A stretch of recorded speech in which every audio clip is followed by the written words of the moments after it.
I would genuinely like to know what accountability means to y'all. I'm not actually going to wade in on the conversation of the real accountability archives or what the current TikTok discourse is around whatever is going on here. Because I have mutuals on both sides of that conversation, argument, drama, whatever you want to call it. And I feel like people are talking over and around each other and not to each other. But I really want to know, when you talk about an accountability archive, when you talk about accountability in general, because I talk about it a lot. I keep saying the day of accountability must come for all the supporters of fascism. Because what I want in that situation is justice, not vengeance, not retribution, but justice, and to make sure that our society is protected from going through this again in a few years or a few decades. Part of the reason that we're in the situation we're in now is because there was no accountability after the Civil War, no measurable, meaningful attempt at accountability after the Civil War. But lots of people have been throwing around the word accountability without defining it clearly. And I think that this conversation is never going to be constructive when we do not have a shared vocabulary, a shared understanding of the basic terms that we are discussing. As much as our current situation in this country has shaken my belief in abolition and an end to the carceral state, in a way that focuses on justice and restitution, but restoration of people back to the community in a way that is so incredibly different than the evangelical mindset that we're used to, than the way that American society has functioned. But in permaculture, there is absolutely this idea that nothing is wasted. No human being is wasted. There's no such thing as cancel culture in permaculture. There is a desire not only for justice, but to understand that justice comes through reestablishing broken connections and healing trauma and making sure that we care for everybody. It's not about glossing over difficult issues and denying victims justice. But likewise, it's not about venting our anger, and it's not about punishment and retribution. So I actually just wanted to take a second and pull up. It's an old article, but it is from the folder I have on my Google Drive about social permaculture, about what it means to have restorative, regenerative communities of people. In permaculture communities and in eco-villages, intentional communities, there is often a focus on how we communicate with each other, often a focus on consensus, and I could talk about the ups and downs of consensus in a different video, but also this idea that conflict is not a bad thing, that when people do things that are harmful, that we don't cast them out of the community, we instead work through it, and that it's really a good thing. It's an opportunity for growth. So the issue of social permaculture is one that has been near and dear to my heart for a long time, because we can't have just and regenerative societies of people without understanding what justice and communication looks like in that society. So I have a whole lot of articles, but I specifically want to talk about this one. It's from 2013. It's entitled 10 Strategies for Cultivating Community Accountability. So it's from Incite Women of Color Against Violence. So there's some important passages in this piece. Community accountability can be creating communal support for those impacted and or collectively interrupting, challenging, stopping, and shifting abusive behavior and the underlying systems that support it. The key is working collectively in community rather than relying on external authorities and systems of oppression. It is not a formulaic set of responses, but grows organically in relation to those specific people and the relationships involved. And like transformative justice, it seeks to address the underlying power systems that ultimately form the root causes of violence. Okay, so the piece goes on to talk about 10 strategies to build a community's capacity for accountability. And it's really hard for me to pick which of these 10, so this may end up being a 2-part video. Okay, number 1, shift from what can I do to what can we do?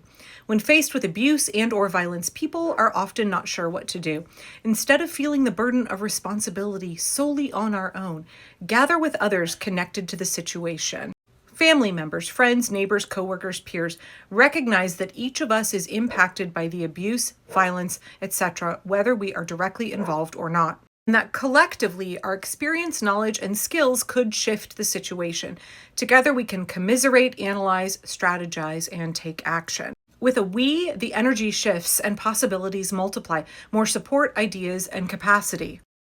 In this scenario, some members are better able to support the person who's been harmed. Some members are in a better position to work to cultivate accountability with the person who is causing. Some folks might have material resources and be able to organize additional community support. Some folks might have a different perspective that is useful, that is more detached from the situation. With more people, the potential to shift toward healing grows. If you have the goal of accountability and restoration in mind, if that is your framework going into it. Number 2, strengthen communication skills. The author talks about having been a member of groups that have completely fallen apart when people have conflicts that are connected to abuse and violence, because we don't often have the skills to address the problems and to help shift the dynamics to work toward resolution and restitution. If you don't adequately address the problem from the beginning of the response, then the problems just deepen, right? Fear of conflict grows, and that prevents people from having interventions anywhere along the path. We start to talk ourselves out of it, rationalize it, and decide just to ignore a problem rather than dealing with it. But when we make a commitment with people in our families, our peer groups, organizations, and actual communities that we're with to practice direct communication about everyday conflicts and create that solid foundation for addressing more egregious behavior, we're setting ourselves up for success when we have serious conflict that arises. Creating a posture of directness, openness, honesty, mutual respect, and being very clear with other people. I've said before that I try not to be passive aggressive. I try to be very direct with people and not handle them with kid gloves and not shy away from hard topics. And that is a sign of respect from me to my audience, that I see y'all as adults who are capable of discussing hard things. And I'm not going to try and hide those things from you. I'm not going to infantilize you in that way. When you treat other people around you like that, it means that when you witness someone's behavior being harmful, problematic, you can speak out early in that stage before there is an escalation to more abusive power dynamics. You can start early cultivating just relationships when you don't allow things to fester and you don't allow people to perpetuate the harm that they're doing by choosing not to communicate what you see. Building those communication skills is so crucial. And in a lot of this accountability archives discourse, the lack of communication has been really discouraging. And I know that the platform that we're using on TikTok does not facilitate community or communication very well at all. And I know that the platform incentivizes smackdown behavior. It incentivizes really binary thinking, extremes in the way that we respond. I know the algorithm sort of sets everybody up for failure from the get-go. Which brings me to number 3, practice collective support. Rather than thinking about support as something you individually provide for somebody else, think about support as something that is collectively created. Build supportive community by gathering in a circle to share stories, struggles, resources, strategies for resistance and resilience. When I first started using this app, it was a much more effective tool for doing all of those things. The algorithm has changed significantly in the last year. I no longer have the same experience on this app. I don't know if you feel the same way. One of the things I loved best about TikTok when I first joined it was the fact that people could share their stories and connect, and we could actually have back and forth conversations. And I've seen that way of using this app completely deteriorate because the algorithm has quashed it. So I'm not really sure how an accountability archive would work on TikTok or work with regards, I'm not sure what accountability would look like in this space, or collecting information that you say will result in accountability at some future date and time. I just don't understand what that would look like. And that leads to number 4. You can't have accountability without relationships, without being in community with other people. So number 4 is share relationship experiences and resources. Create intentional spaces to share the ins and outs of relationships.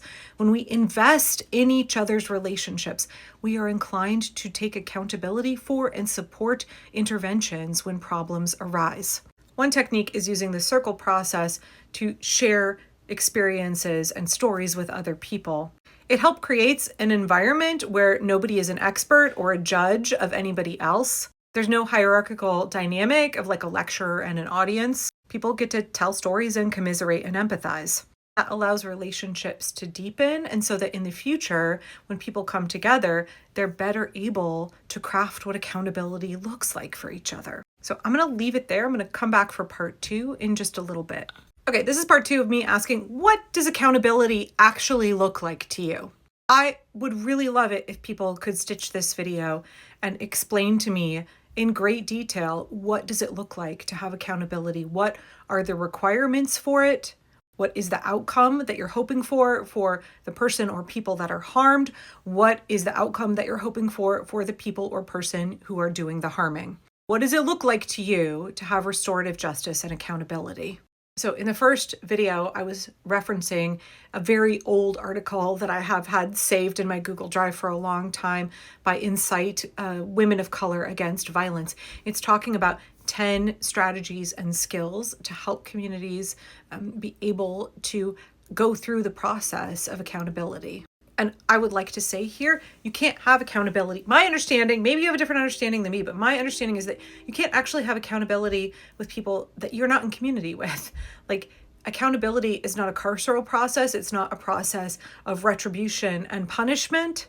And so you have to have people who are willing to participate in that process in order to get it. And I think a number of times in the past, when I have said that the day of accountability must come for fascists, for Trump supporters, I really am looking for the word justice. I just use accountability probably incorrectly because I don't want people to think purely in terms of like vengeance and retribution. I want them to think about what would it look like for our society as a whole to have accountability for the harm that was done now and how we can prevent this from reoccurring in the future. And that's far more than just punishing people who have caused harm, are causing harm right now. So please go back and watch part 1 if you want to hear the first 4 steps in how to build skills for accountability.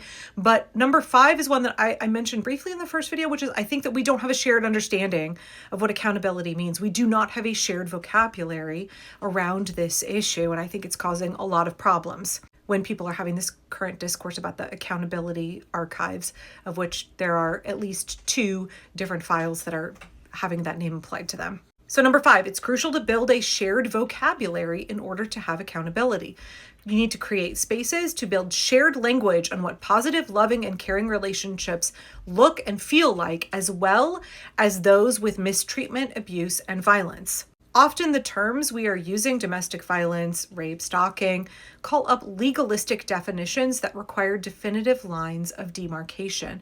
They make it hard to talk about everyday messy ways that mistreatment and abuse live out in our minds, in our bodies, and in our hearts and in our communities. Creating a shared vocabulary can shift us from debating about whether an experience is bad enough to constitute abuse, for example, to being able to address negative behaviors without having to fit into the state's definition. As a result, we don't have to wait until something escalates to a more threatening level before we address it. For example, instead of waiting until what you see rises to the level of the legal definition of, let's say, domestic violence, like, don't use that term at all. Instead, consider starting earlier, talking about the dynamics of possessiveness, jealousy, manipulation, and isolation that you might see in a relationship. That way you are catching things much earlier. And I think a lot of what is going on in this conversation right now about accountability when it comes to the way people have behaved in the past around, the genocide in Gaza, around their feelings, around the election, around their trauma, around the election. This is very late in the game to begin addressing those issues in a way that is healthy. And I think the attempts to address them earlier on were not in a way that was conducive toward building relationships and finding accountability at all. So number 6 is a big one. This has been a big one for me in my personal life as well, because I grew up in a house where everybody's very proud and you couldn't admit your failure. You couldn't admit when you were wrong or you had not risen to, the highest expectation that was put on you, right? Like I never heard my parents say they were sorry when they did something wrong. So accountability was not modeled well for me, and it took me quite a while to develop those skills and to be able to say, gosh, my pride is not more important. And it's actually the more you practice saying you're sorry, the more you practice taking accountability and trying to repair relationships, the easier it gets. It is a learned skill. I'm still working on it. So number 6 is practice taking accountability. If taking accountability for harm becomes a daily practice rather than solely something that we demand of other people in egregious situations, then taking accountability would be far less fraught with guilt, shame, defensiveness, punishment, and retaliation. It would create more compassion for one another when we make mistakes, when we speak and act in harmful and oppressive ways, intentionally or unintentionally, and or contribute to harm in some way. And it would make it easier for any of us to admit wrongdoing. The author says, when I have hurt my friends and or loved ones, I too have suffered and felt isolated. It helps immensely to have a space to talk with others and gain understanding and try to figure out how to make things right. There are few spaces to talk about the harms we have caused and the systems of oppression in which we are complicit. I'm currently watching TikTok not be a space where people can have those conversations. Mostly, it seems like the issue is confrontation, where we are confronted and then we feel obligatorily responsible to prove our innocence or to say that we are not responsible. We may try to blame others or claim that we are the real victims. But making it a practice of taking accountability and creating a supportive space where people can talk about our actions and or our complicity would go a long way toward creating more justice in everyday situations. Which leads to number 7, create space to create concrete accountability steps. I have not seen any steps put forward in the accountability archives discussion. Like, I don't know what any of those steps would look like. That's what I'm asking for people to please, if you are able, tell me what you think that would look like. In our society, accountability is often synonymous with punishment, shame, and retaliatory harm. What if it became synonymous with taking responsibility for harm, making things right, being willing to understand, change, and transform that harmful behavior and its underlying motivations? What then would accountability look and feel like? Right? Often the first step in an accountability process is the person causing the harm being willing to take responsibility for their actions, but you have to create an environment in which it's possible for them to do that. And then be able to trust and check in with other members of the community. Like, okay, I acknowledge that I'm doing harm. What does accountability look like to the community in this situation? I haven't seen that in this conversation. I've seen a lot of threats, a lot of guilt, a lot of shame, and in general, an environment that deters people from coming forward and starting to even envision what the steps of accountability would look like. Number 8 is practice everyday interventions. Practice shifting our core reactions when we witness small and large scale violations. Our core reactions may be to fight back, to flee the scene, to freeze, or to feel immobilized. All of us have stories of when we regretted our core reaction to witnessing abuse and violence taking place. I think that's important to acknowledge, that we have all been in situations where we regret the way that we have behaved. Everyone, even if this platform benefits a system of like competitive righteousness, we all have times we regret our behavior and we wish we could have done differently. All of us have been in situations where we have overlooked, minimized, or felt helpless in the face of harm. Or perhaps we responded aggressively and actively made the situation worse. Learning how to intervene early on takes skill building. Number 9, create collective analysis and actions on the root of violence. Often we respond to oppressive behavior as if it's located within the individual, rather than being linked to broader systems. Understanding the social roots of violence makes us aware that the problem is larger than any one individual and that we are all implicated in the structures that cause these problems. This provides us with the responsibility and the ability to work toward transforming the root of the issue. This is where intersectionality is key. This is where building a critical consciousness about the impact of sexism, white supremacy, childism, poverty shaming, ableism, and how they all impact our relationship dynamics and how we view other people is critical to understanding and addressing harm that is being done. Number 10 is practice, practice, practice. The author says, to me, the possibilities for cultivating accountability within our communities are endless, but what it takes is being willing to build the skills through practice. Practice reminds us that the process of accountability is messy and imperfect. Being in community with other people means there will be conflict, and it means that it's not going to be smooth sailing. It helps us set realistic expectations and strive for functional relationships, justice, and real accountability. So again, I'm just asking you one more time, what does it actually look like to have a situation in which we cultivate accountability? What are the parameters? What are the requirements? And what are the skills that we lack? And what can we do to get to a place where real accountability can actually happen?